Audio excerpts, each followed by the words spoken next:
NGT की बनाई गई एक जांच कमेटी की रिपोर्ट सामने आई है। पानीपत थर्मल स्टेशन के आसपास प्रदूषण के कारण 8 जगह पर हवा जहरीली हो गई है।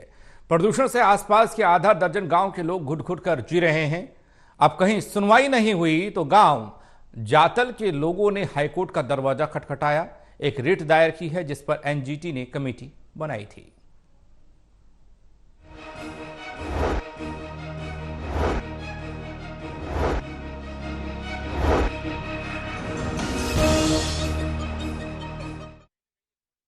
दिल्ली एनसीआर में प्रदूषण रोकने के लिए बड़े और जरूरी फैसले कर रहे एनजीटी की ओर से बनाई गई एक जांच कमेटी की रिपोर्ट से खुलासा हुआ है कि पानीपत थर्मल पावर स्टेशन के आसपास 8 ऐसे पॉइंट्स पाए गए हैं जहां हवा में निकल, बेंजीन और बेंजो ए पाइरीन पार्टिकुलेट मैटर पाए गए हैं जिनकी मात्रा PM10 और PM2.5 है, यानी हवा में जहर घोलने वाले तत्व।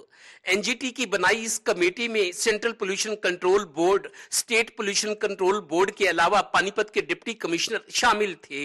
इस जांच रिपोर्ट के बाद पानीपत थर्मल के आसपास आधा दर्जन गांव में रह रहे ग्रामीणों की चिंताएं और बढ़ गई हैं। सबसे पहले पानीपत के आईबी कॉलेज के केमिस्ट्री के प्रोफेसर मोहम्मद इशाक की राय, ये तत्व स्वास्थ्य के लिए कितने घातक हैं।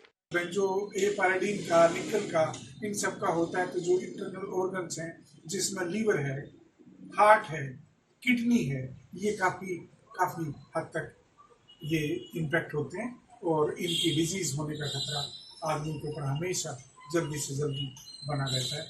गौरतलब है कि 1982 में स्थापित पानीपत थर्मल पावर स्टेशन कुछ साल पहले तक हरियाणा का सबसे बड़ा बिजली उत्पादन करने वाला स्टेशन था, पर अब इसकी 8 में से 3 यूनिट ही चल रही हैं। 4 कंडम घोषित हो चुकी हैं जबकि एक रिजर्व पर रखी गई है। पर इस पावर प्लांट के प्रदूषण से सबसे ज्यादा प्रभावित गांव जाटल, सुताना, ऊंटला और खुखराना है। खुखराना गांव को तो यहां से शिफ्ट करने की योजना पिछले 20 साल से चल रही है जो अब भी अधूरी है। मेरे ख्याल में चौटाला रात में जगह मिली थी वहाँ 56 एकड़ और उसमें से कुछ टूट फूट भी गई, कुछ रहेगी।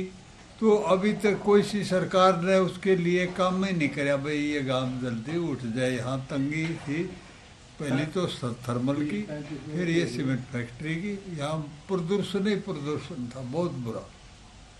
घनी दिक्कत हो रही, सांस नहीं आंदा, खांसी भी उठा, सारे काम बस कुछ नहीं, खाया जाता नहीं, पिया जाता नहीं, सब तकलीफ सब थर्मल और सीमेंट की वजह से है। गौरतलब है कि खुखराना गांव के करीब 200 व्यक्ति यहां के थर्मल पावर स्टेशन और साथ ही बनी सीमेंट फैक्ट्री के प्रदूषण के कारण कैंसर, चमड़ी, दमा और दूसरी बीमारी की चपेट में आए हुए हैं। थर्मल की राखी से क्या साल हो गए? 15-20 साल। आंखों के आँखें और ये चमड़ी। खुखराना जी सबसे पहले है ना, थर्मल बनने से पहले सबसे खुशल गांव था, इससे सुखी गांव कोई नहीं था। थर्मल बना था 82 के आसपास।